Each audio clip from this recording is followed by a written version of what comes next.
Nous sommes le vendredi 14 novembre. Voici à la une.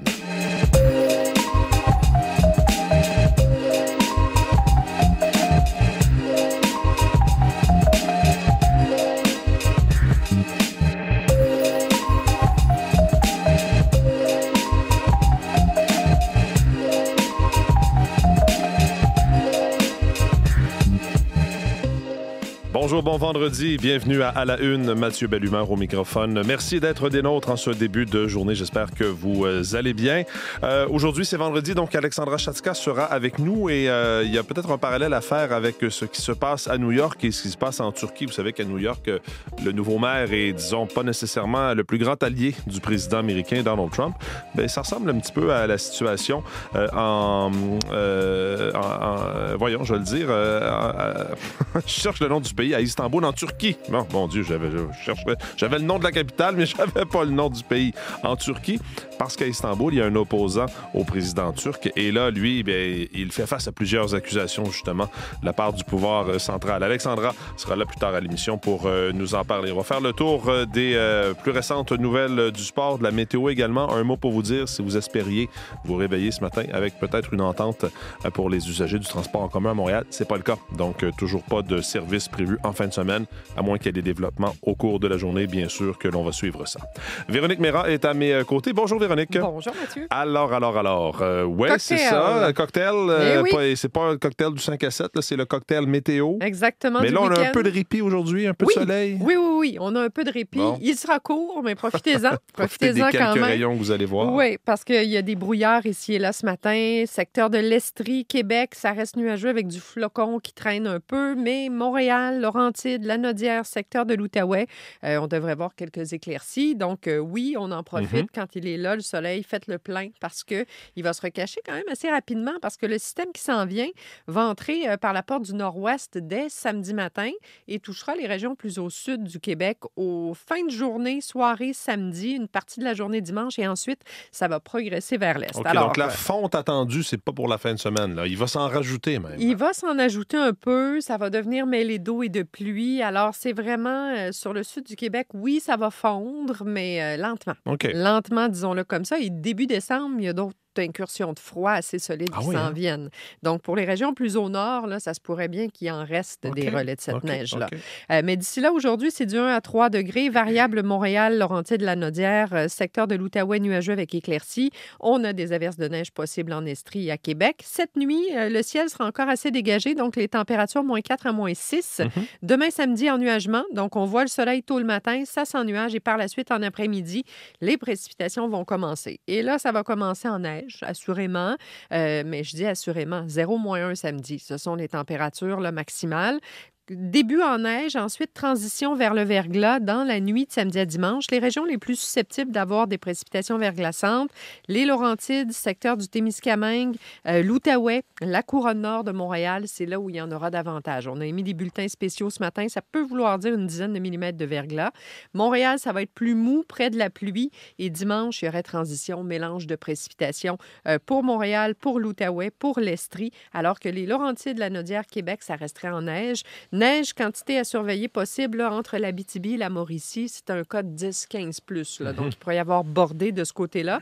On parle de neige seulement à Québec. On éviterait le mélange de précipitations, dizaines de centimètres possibles. Et par la suite, système qui va progresser vers l'est. Pas de mélange de précipitations dans l'est du Québec, de la neige pour dimanche. Ce sera à voir exactement combien, mais ce ne sera pas énorme comme quantité. D'ici là, généralement couvert en Abitibi aussi. La neige commencera ce soir. Pour ce qui est du Saguenay, du Lac-Saint-Jean, on verra de belles éclaircies aujourd'hui, même chose vers le Bas-Saint-Laurent. La Gaspésie, on a déjà un petit mélange de précipitations ce matin, mais il y aura des éclaircies au travers de ça. Il fera beau sur la Côte-Nord, moins 1 degré. C'est ce qu'on attend dans l'est du Québec. Samedi, c'est calme et les précipitations ne commencent pas avant samedi soir tard ou dimanche pour les régions plus à l'est. En territoire ontarien, c'est un ciel variable dans l'ensemble. Pour la portion nord et centre, vers Toronto aussi, ça se dégagera à Windsor. 8-10 degrés aujourd'hui, plus couvert vers Ottawa, avec quelques éclaircies, le maximum c'est 2. Ça restera nuageux à Vancouver, 9. Il fera beau à Edmonton. Des flocons ce matin à Calgary, mais ça va se dégager. Température de 2 à 4 degrés. On redescend d'un cran comparativement à cette semaine. Il fera 9 encore à Regina, 12 à Winnipeg, sous un ciel variable. Et la fin de semaine sera agréable dans l'ouest. Il y aura quand même une bonne dose de soleil. Mais d'ici là, nous, on profite de l'accalmie aujourd'hui. Les précipitations reprendront samedi, fin de journée. Ça débute en neige. Et pour ce qui est des quantités, Montréal ne devrait pas aller chercher plus que 5 à 10 mouillés. Et à partir de Québec, les Laurentides, là, on peut dire 10, 15 cm possible. On surveille plus l'Abitibi, la Mauricie. Il pourrait y en avoir davantage. Et pour ce qui est du verglas, c'est une dizaine de millimètres possible. Outaouais, couronne nord de Montréal, Laurentides principalement. Merci beaucoup, Véronique. Bonne journée et bonne fin de semaine. La passe revient à Robertson. Robertson revient près de la ligne 2. Est-ce qu'il est intelligent, ce joueur? Il n'est pas juste talentueux. Bon, un joueur talentueux et intelligent, ça, Robertson, Olivier, mais ça fait mal aux Canadiens, finalement, cette partie d'hier. Douloureuse partie, blanchie par Dallas. Parce qu'il a participé au festin hier au Centre Bell. Ça a été toute une dégelée. 7-0 hier. 7-0. Défaite de 7-0 contre les Stars de Dallas. On savait que cette semaine allait être compliquée. Déjà contre les Kings, ça avait fait mal avec cette défaite de 5-1, pardon. Et là, maintenant, 7-0 contre les Stars de Dallas. Encore une fois, une première période qui a été très bonne, 2 périodes par la suite qui auront manqué aux Canadiens de Montréal. Et ça aurait été difficile encore pour les gardiens de but. Jacob Dobèche, qui a débuté le match, a été chassé de la rencontre. C'est Samuel Montembeault qui a terminé le match. Mauvaise nouvelle aussi, Alex Newhook s'est blessé en deuxième période. Il a percuté violemment, patin devant la rampe et n'est pas revenu dans le match. La jambe a tordu d'une drôle de manière. Et Martin Saint-Louis est arrivé un peu plus tard que prévu à ce point de presse d'après-match et a dit qu'il avait des décisions à prendre. Ce qui veut donc dire, si on lit entre les lignes, que cette absence pourrait être prolongée. Soit facture, déchirure, on n'a pas les détails pour le moment, mais certainement là, que Alex Newhook manquera aux Canadiens de Montréal, qui ferait une belle étincelle cette année, entre autres avec Ivan Demidov, beaucoup de rapidité dans le jeu, et là, pour être sur la touche pendant un bon moment. Donc, un match à oublier, un match difficile, un match bizarre, selon Martin Saint-Louis. C'est une game bizarre à soir. T'sais, je sais qu'on a perdu 7-0, mais c'est une game bizarre. Fait que je vais être... Je vais prendre le côté rationnel, puis je vais regarder les choses. C'est pas le fun de se faire laver de même à la maison. Mais je trouve qu'on était meilleur que game de 7-0.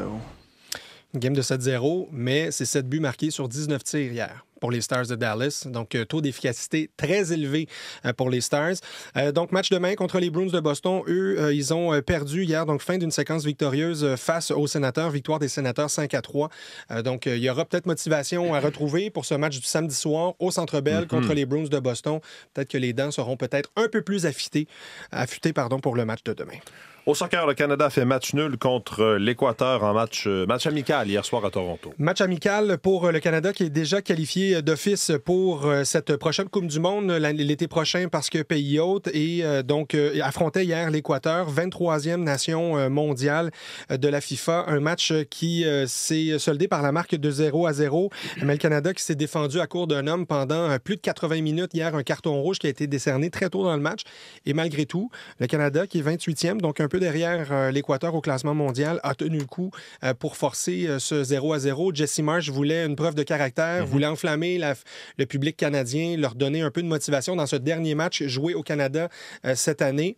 Bon, il n'y a peut-être pas eu de but, ça n'a peut-être pas été le match le plus étincelant, mais quand même, on a montré beaucoup de caractère hier. Le Canada a montré beaucoup de caractère contre l'Équateur.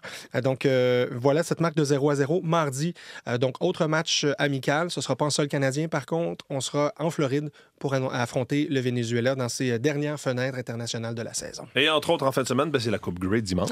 Coupe Grey dimanche à 18h, effectivement, entre les Alouettes de Montréal et les Rough Riders de la Saskatchewan. Les deux équipes qui fourbissent leurs armes en vue de ce duel de dimanche. Sinon, plusieurs choses à surveiller. Félix Auger-Aliassime, aujourd'hui, qui joue contre Alexander Zverev. C'est une victoire où c'est fin de parcours pour lui au final de l'ATP. Un match qui aura lieu à 14h30 aujourd'hui. Il y a aussi début de la saison de Coupe du Monde en patinage de vitesse. Ça débute à Salt Lake City. Ça débute aujourd'hui pour l'équipe canadienne. Donc, il y aura des résultats certainement à surveiller de ce côté. Et puis, je mentionne aussi finale de la Super League du Nord. C'est Vancouver contre Toronto qui s'affrontent dans cette finale et ce sera diffusé demain sur tout.tv. Donc, un gros week-end de sport encore. Merci beaucoup, Olivier. Un plaisir. Bonne journée. Au revoir.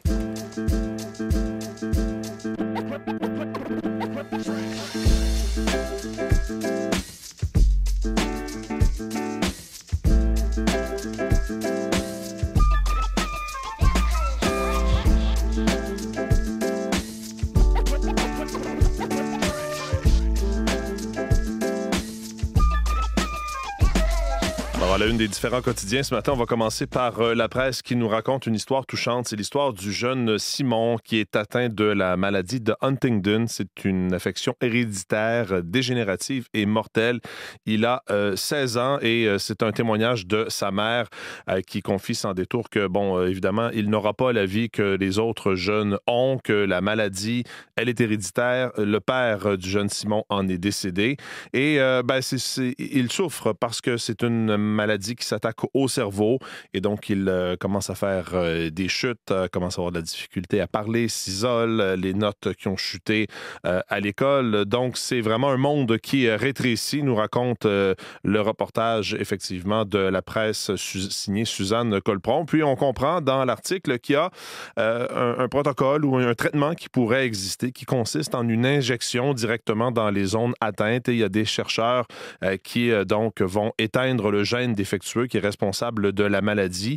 Mais c'est encore loin d'être arrivé au Québec malgré les résultats prometteurs. L'essai clinique n'a franchi que la phase 2 de la FDA aux États-Unis qui a refusé d'autoriser une procédure accélérée estimant que le groupe de contrôle ne suffisait pas à confirmer les résultats. Bref, il y a un possible traitement. Les essais cliniques ne sont pas terminés. C'est pas encore arrivé au Québec ou encore approuvé par Santé Canada. Et c'est un peu un cri du cœur que lance la mère du jeune Simon. Histoire touchante, s'accrocher à l'espoir à lire en une de La Presse. Dans Le Devoir de ce matin, il est question des demandeurs d'asile. On peut lire Legault gonfle les chiffres en une. Le premier ministre qui dit que la moitié des demandeurs d'asile au Québec ne sont pas de vrais demandeurs d'asile en voulant justifier une éventuelle réduction de leur aide sociale. On vous apprenait cette nouvelle-là hier matin.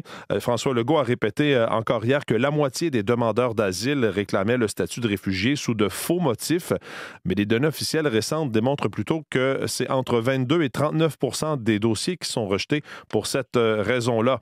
Le ministre Robert Jude parlait entre 40 et 50 %, mais le Haut Commissariat aux réfugiés, Organisation des Nations unies, dit Le Devoir, calcule plutôt que ce sont 22 % des dossiers des demandeurs d'asile qui ont été rejetés au Canada entre janvier et juin 2025. Le Devoir a relancé le bureau du ministre Roberge qui parlait donc hier en début de journée de 40 à 50 % pour finalement dire qu'on a refait nos calculs puis effectivement on est plus autour de 39 % des dossiers qui sont rejetés. Donc c'est en une du Devoir qui nous montre également une photo de la mairesse Soraya Martinez-Ferrada. Hier donc elle a effectivement été investie, elle a prêté serment et est donc devenue officiellement la nouvelle mairesse de Montréal. Dans le Journal de Montréal, il est question du palmarès des écoles du journal, record du nombre d'écoles qui s'améliorent, nous dit le quotidien. Pas moins de 58 écoles qui ont réussi à améliorer de façon significative leur cote globale depuis 5 ans, soit le plus grand nombre depuis que le journal s'est lancé dans la publication du palmarès en 2008.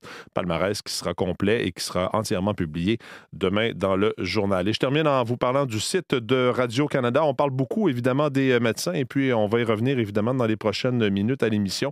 Mais pendant que des centaines de médecins du Québec s'informent pour pratiquer ailleurs au Canada, le Collège des médecins s'apprête quand même à délivrer un nombre record de permis pour des médecins qui veulent s'installer, qui partent d'autres provinces pour s'installer au Québec. Le Québec en attire autant qu'il en perd de ses médecins, nous disent Daniel Boily et David Gentili. Article à lire en une de notre site ce matin.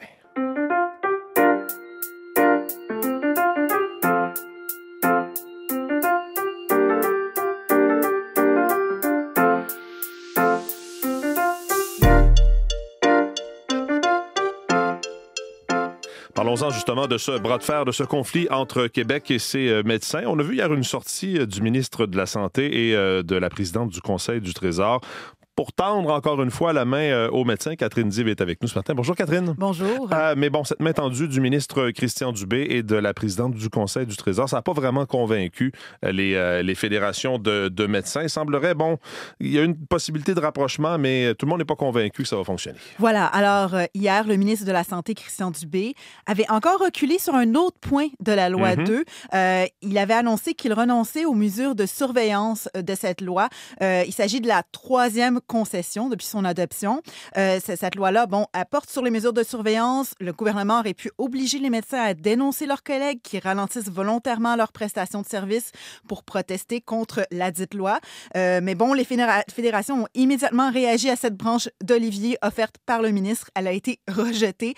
Elle trouve que c'est insuffisant et qu'il en faudra davantage pour reprendre le dialogue qui a été interrompu. Le président de la Fédération des médecins spécialistes, Vincent Oliva, a affirmé que les pourparlers ne reprendront que si le gouvernement suspend sa loi. Du côté de la Fédération des médecins omnipraticiens, on demande un autre interlocuteur. Marc-André Ammiot ne dit pas s'il est prêt à rétablir des négociations formelles, mais il précise qu'il souhaite une rencontre en privé avec la présidente du Conseil du Trésor, France-Hélène Duranceau, car on insiste en fait que le lien de confiance est brisé avec Christian Dubé, donc on cherche quelqu'un d'autre avec qui parler. Nous, si le gouvernement veut trouver des voies de passage, et moi, ce que j'ai vu aujourd'hui, j'ai vu un ministre qui voulait continuer de justifier sa loi, l'importance de sa loi, et j'ai comme perçu une autre ministre qui tentait de trouver des voies de passage.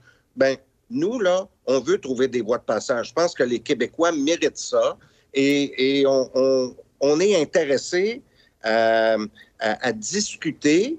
Alors, c'est pour ça que je vais vérifier mes perceptions avec Mme Duranceau. Est-ce qu'il y a vraiment une volonté de trouver des voies de passage dans ce dossier-là? OK, peut-être le début d'une ouverture, mais avec Mme Duranceau, voilà. on le comprend bien des propos du docteur Ammiot. Il y a aussi le barreau qui a fait une sortie qui a appuyé en fait certaines critiques des médecins envers le projet de loi 2. Oui, le barreau, donc l'Ordre professionnel des avocats, qui a dit hier craindre une érosion de l'état de droit au Québec. C'est quand même pas rien. En fait, le barreau dit être quand même provoqué par plusieurs projets de loi du gouvernement, le projet de constitution, la modernisation du régime syndical et cette loi 2 imposée aux médecins. Voici le bâtonnier du Québec, Marcel-Olivier Nadeau, qui demande justement que soient retirées de la loi ces dites mesures de surveillance que le ministre de la Santé, Christian Dubé, sur laquelle il avait reculé hier. Ça fait en sorte de limiter vraiment de manière très importante la liberté des médecins d'organiser leur vie personnelle et leur vie professionnelle. Ce régime-là, devant une décision tout à fait honnête de changer sa pratique professionnelle, peut mener à des dénonciations, des délations, des enquêtes. Et Catherine, les étudiants en médecine, on sait qu'il y a des contestations judiciaires dans ce dossier-là. C'est le cas des étudiants en médecine qui, eux, ont subi un revers devant la Cour supérieure du Québec. Voilà, hier, la Fédération médicale étudiante du Québec a subi un revers. Elle était appuyée par les 4 associations étudiantes de médecine de la province. Elle avait déposé, il y a plus d'une semaine, on s'en souvient, une demande de suspension de certains articles de la loi 2 sur le mode de rémunération. Les étudiants ciblaient particulièrement les articles de la loi qui, en fait, à leur avis, limitent le recours à des moyens de pression parce qu'ils craignaient une violation de leur liberté d'expression et d'association. Mais bon, le juge de la Cour supérieure a rejeté les arguments des fédérations étudiantes hier.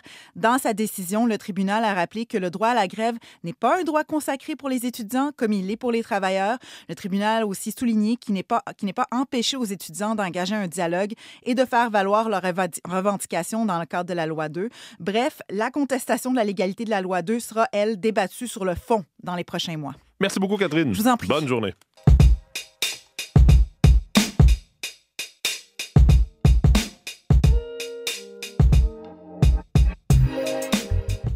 Oui, les Américains ont célébré l'élection d'un opposant déclaré à Donald Trump à la mairie de New York. Et on va s'attarder aujourd'hui au maire d'une autre métropole, Istanbul, en Turquie, farouche opposant du président turc qui vient d'être accusé quand même de 142 infractions. C'est pas rien. Alexandra Chatzka est avec nous. Bonjour, Alexandra. Bonjour, Mathieu. On avait déjà parlé de son arrestation à ce maire qui est d'ailleurs toujours en prison et qui n'est pas prêt d'en sortir. Non, il n'est pas prêt d'en sortir. Alors, l'acte d'accusation contre Ekrem İmamoğlu, qui a été rendu public le 11 novembre par le procureur général d'Istanbul, contient 3700 pages. İmamoğlu aurait dirigé une organisation criminelle, une pieuvre, comme dit le procureur, une pieuvre coupable de fraude, de blanchiment d'argent, de trucage d'appels d'offres, et dans le but de financer sa candidature justement à l'élection présidentielle de 2028. Alors, ces activités auraient causé des préjudices de 3,3 milliards d'euros, c'est-à-dire autour de 5 milliards de dollars canadiens. 402 autres suspects sont visés par cet acte d'accusation, dont plusieurs maires d'arrondissement de Istanbul. Ce qui est inquiétant, c'est que cet acte d'accusation est entièrement basé sur des témoignages anonymes et des témoignages de soi-disant repentis. Et Imamoglu risque entre 800 et 2350 années de prison, imaginez-vous. Ce serait pas mal ridicule si ce n'était pas aussi tragique. Il y a plusieurs observateurs qui disent que dans le fond, c'est une façon pour le président Erdogan de se débarrasser d'un opposant politique. Oui, certainement, parce que Imamoglu a été choisi par le principal parti d'opposition, son parti, le CHP, qui est le Parti républicain du peuple, le parti fondé par le père de la Turquie moderne, Mustafa Kemal Atatürk. Il était candidat à la prochaine élection présidentielle 2028, choisi par son parti. C'est un homme charismatique, relativement jeune, 54 ans. Son arrestation a provoqué d'ailleurs en mars dernier des manifs monstres à Istanbul et dans d'autres villes de la Turquie. Des manifestations comme la Turquie n'avait pas connues depuis 2013. Mais le président Erdogan n'a visiblement pas l'intention de se laisser en imposer. Ce qui est grave, c'est que l'appareil judiciaire semble lui être actuellement totalement soumis. Et le président du CHP, du Parti populaire du peuple, a commenté « Ce n'est pas un acte d'accusation, mais un mémorandum de putschistes venus non avec des chars, mais avec des robes de juges et de procureurs. » Oui, ça veut dire que si, disons, Imamoglu voulait devenir candidat à la présidentielle en 2028, mais là qu'il est empêtré dans ses procès, ça le disqualifie presque ou ça va l'empêcher de devenir candidat, non? Bien, surtout que le procès s'annonce très long. La date du début n'a pas encore été annoncée, mais il va durer plusieurs années. On s'attend à ça. Le tribunal sera installé dans la prison de Marmara, en banlieue d'Istanbul, où le maire est en isolement actuellement depuis mars dernier. Et lui, il demande à ce que le procès soit télévisé, ce qui est peu probable. Erdogan gagne du temps clairement. Son principal opposant, élu 2 fois à la mairie, Imamoglu a été élu 2 fois à la mairie, est très populaire, alors il en a peur, évidemment.